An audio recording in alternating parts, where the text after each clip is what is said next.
But if you've done my mobility before, you know how it's going to roll down. If you don't, if you've never done it before, well, this is my mobility warm-up. I like to utilize this warm-up as a way to, yes, warm the body up, but do a couple other things as well. One of the things this does is we're going to be moving our body off of an ideal line. We're going to press into end ranges of motion, and we're going to train parts of our range that we normally wouldn't train, which is a huge part of injury prevention. So yes, this is to help us warm up. Yes, this is to help us mobilize over time, but it's also to help us with injury prevention in the long term, because that's the goal of these things, right, is longevity. We're going to start with our spine. I'm going to cue things we can see so that it's a little easier to picture, but just know the first things that we're moving here is the spine. That's what we're looking for. We're going to start at the top. We're going to work our way down. First, let's just find a nice strong stance. I want my feet about hip width apart, pointing as forward as possible. My knees are soft, my hips are tucked a little bit, my ribs are tucked a little bit. I'm just going to think about pulling my shoulders down and a little bit back, and I'm going to start off with the neck. What we're going to do is look up and then look back down, while doing our best to keep everything else as locked down as we possibly can. We're going to just press into those end ranges. From here, we'll glance left and right. Same idea. We're going to press into our end range of motion. We're going to search for a little bit of tension. We're going to press into it. Cool. Now let's just let the arms dangle to the side if they're not already, and we're going to tilt from one side to the other, trying to bring our ear to our shoulder, but we're going to think about pushing our opposite arm down to find a little bit more tension. Cool. Now for the fun ones, we're no longer tilting and turning, we're sliding and gliding. I'm going to push my chin forward and then pull it back as far as it possibly can. Some people like to have a hand there to fully feel and visualize that. Some don't, you do you. But we're thinking about sliding now. Next one, very similar, but a little trickier. We're going to slide side to side. Now, hopefully you can see my chin is nice and level. I'm not tilting and turning anymore. I am simply sliding and gliding. Brilliant. With that, we're going to do both together, create a circle. So I'm going to push my chin forward, then out to the side, then back, and then side, and then forward again. Fancy way of saying, hey, draw a circle as smooth and controlled as you can, sliding and gliding. Now let's mix it up and switch directions. Same circle, but the other direction. Brilliant, y'all. All right, cool. All right, let's take a second, just relax, shake it out a second, and then let's find that nice strong stance again, nice strong structure. We're going to start by moving the ribs. Some people like to have the arms out here so they can visualize this a little bit more, but what I'm going to do is push my ribs over that way, and then I'm going to push my ribs over that way. Some people think about pulling with those arms. Honestly, my favorite is to put my hand on my sternum and my hand below my navel so I can see and feel the separation. I can see that my hips are staying still, my ribs are moving. I'm trying to keep my shoulders as level as possible. I'm not tilting, I'm sliding. Now, we're going to push the ribs forward, and then we're going to pull the ribs back. I'm thinking about bursting through my chest and then pressing through my spine. If we think with our heart here, heart through the sternum, heart through the spine, that sometimes helps. Breath helps a lot. Inhaling forward, exhaling back. But a big thing to remember is we're working spine. We're moving ribs, not just shoulders. Again, I generally go hand on chest, hand on just below navel. Personally. Cool. All right, let's get a little funky with it. Draw some circles here now as well. I'm going to push my ribs forward, then out to the side, then we'll push them back to the side and to the front again. Again, I'm just drawing a circle with it, doing my best to keep shoulders as level as I can. Separation between hips and ribs, owning and earning. For all you old school football fans, cabbage patch that sucker. All right, we'll switch direction. Same thing going the other way. Cool. Always loved the cabbage patch, but my football celebration, like unintentionally, was always just to swear a whole bunch and give it that one. I don't know why. All right, let's move our way down to the hips. So our ribs are going to stay still now, and we're going to push our hips from one side to the other. One way of thinking about this is, if we have our thumbs on our sternum and our index fingers extended down, I'm trying to touch my hip to my rib, touch my hip to my rib, back and forth with it. Some people bend and extend the legs. Some people keep them straight and pull with the obliques. Either is okay because we're thinking about just moving the spine however we need to. All right, and we'll find a pelvic tilt with it now. So we're going to want our knees soft, a little bit of bend so we have space. We're going to tuck the hips back behind, then we're going to tuck them underneath. Tuck them behind, tuck them underneath. Still keeping separation between upper and lower. Ribs are locked, hips are moving, knees are soft, feet ideally straight.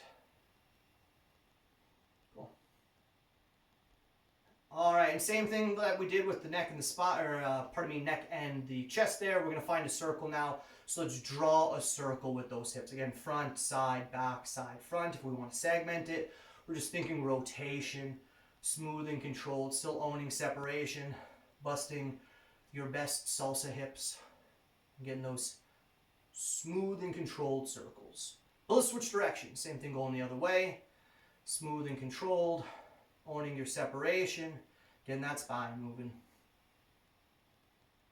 Good, y'all. All right, let's take a second again, just relax that body. We're gonna move our way down to the ankle now. We're gonna work one side at a time here just so we can really isolate. I'm gonna lift my heel up and then I'm gonna lift my toe up just as best I can.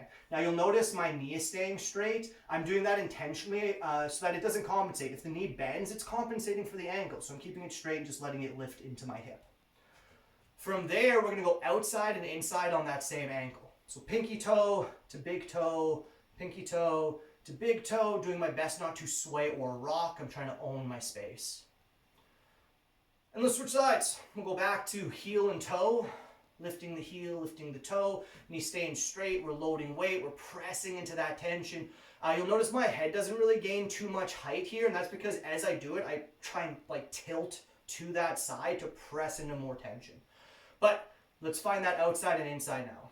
Pinky toe to big toe, pinky toe to big toe, pressing to tension, doing our best not to sway or rock. Again, we're owning our space. All right, these next couple, you might want to use your mace for balance aid, but what we're going to do is pick our leg up, and we're just going to draw a circle with that lower half of the limb. I'm allowing my ankle just to relax here, and I'm just finding a circle. Nice and smooth, nice and controlled, thinking about drawing it with the knee. But from there, let's go ahead and switch directions. And again, balance aid of the mace, great idea. Mace works brilliantly as, balance aid, a cane, if you will. But let's go ahead and switch sides. Same idea, we'll pick the knee up, we'll find our rotation, drawing that circle, smooth, round, and controlled. Smooth is superior to speed. Control is the goal here. We're focused on smooth and controlled. But let's switch directions. Same thing going the other way.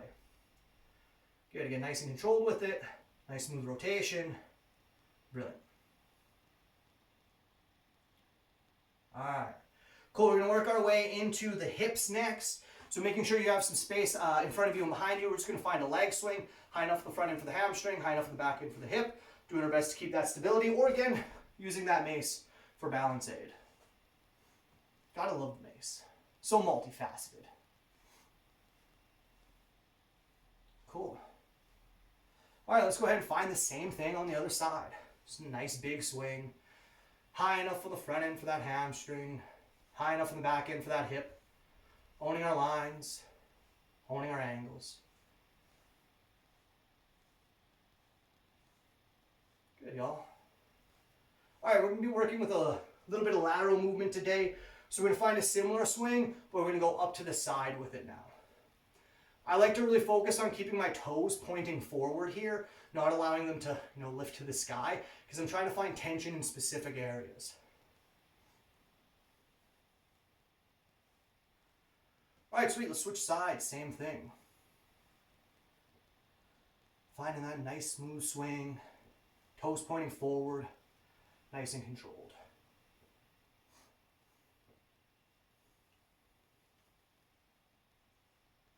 Good. All right, we're going to open it up and close it back down a little different now. We're going to pick our knee up high. We're going to open it. We'll pick our knee up high, and we'll close it back down. We'll go back and forth like that, open and close, lifting that knee high, and lifting that knee high back as we close. All right, we'll switch sides, same thing. We'll open it up, Close it back down. Lifting that knee up high. Nice and controlled. Good, y'all.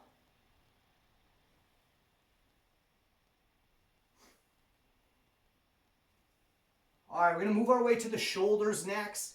I'm gonna start with one palm facing the sky, one palm facing the ground, and they're just gonna trade places. And then they're gonna trade back and forth, back and forth, back and forth, finding end range of motion, starting to press into that end range in the shoulders, searching for that tension through the shoulders, maybe through the biceps, triceps as well. But let's start dropping the shoulder towards the center line to change the angle, change the nature of that tension a little bit. Which shoulder? The one that wants to. You can feel it. I know. Listen to the body. One very naturally wants to drop in. Hey, that side that's dropping in, let's press the hip with it now as well. We'll change the angle, we'll change the nature a little bit further. Searching for tension a little bit different. I also like to lift my hands up as I do this one. Good. All right, let's put our palm forward now. Just on one side, we're gonna lift it up as high as it'll go. Then we'll turn it around and we'll finish the circle. Now I'm gonna do my best to keep my chest and shoulders pointing forward. I'm not allowing my body to twist, turn, or rotate in that trunk. Cool, let's switch sides, same thing. Palm forward, up to stuck, rotate and circle through, owning lines, owning angles, owning breath, and finding best.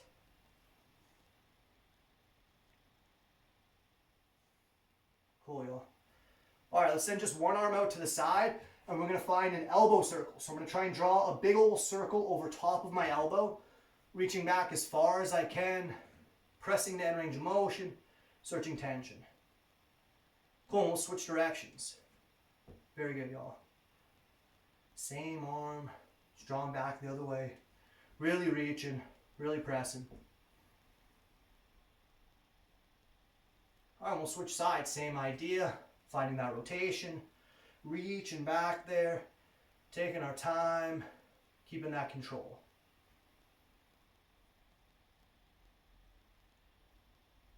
And we'll switch directions.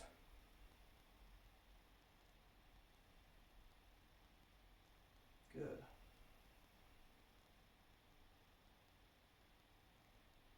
All right, we're gonna finish it off by moving into our wrists. I want nice wide fingers, nice straight elbows, and we're gonna raise and lower. Pressing into end range of motion, searching for tension in both directions, doing our best to keep those fingers wide. From there, let's find a circle. So again, fingers are wide, elbows are straight. We're drawing a circle, pressing to tension, opening it up. Keeping the elbows straight so again that they do not compensate. We're looking to isolate when we do mobility. But hey, let's switch directions. Cool. All right, now one of my favorites, tricky for some people, we'll find out for y'all. We're gonna stack our fingers on top of our index, or put index on thumb and then put each finger on top of the one ahead of it. From there, we'll open them up one at a time and then stack them on the pinky. We'll fan open index, fan open pinky, back and forth like that. The finger fan. If you're good at these, feel free to play with the other variations of them. You do you. Cool. All right, good. Let's give those hands a little bit of a shake. Let's move them around a little bit. Very good. Hopefully everyone's feeling warmed up, ready to move, ready to groove.